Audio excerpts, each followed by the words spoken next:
CorPath GRX is the second-generation robotic system for cardiovascular interventions.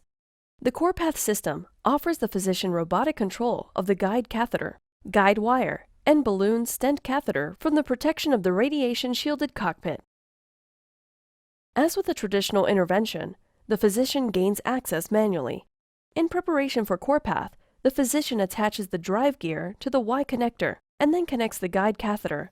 With CorPath's bedside unit draped, the scrub staff employee moves the extended reach arm into position. You can now see the single-use cassette mounted on the robotic drive, which is where the interventional devices will be loaded. The physician loads the guide catheter into the single-use cassette using the fine-tuned controls on the robotic drive.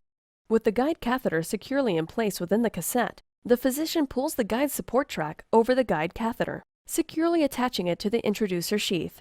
This guide support track supports the guide catheter as it is being advanced and retracted within the patient's anatomy. Once the guide catheter is in position, the physician can now remove his lead and sit down within the radiation-shielded cockpit. From here, sitting less than 2 feet away from the CorPath's Power Vision monitor with enhanced visualization, the physician will drive the devices and perform the intervention. The scrub staff is now ready to load the devices.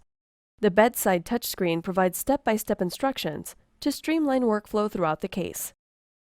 Once the devices are quickly loaded into the cassette, the intervention is ready to begin.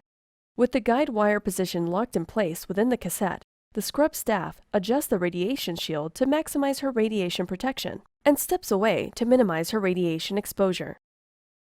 The physician can advance, retract, and rotate the guide wire in order to cross the targeted lesion. As necessary, devices can be quickly exchanged by the scrub staff throughout the procedure. The physician can reposition the guide catheter using the guide catheter control joystick located on the control console. When the procedure is completed, the scrub staff follows the instructions on the bedside touchscreen to end the case by removing the devices from within the single-use cassette.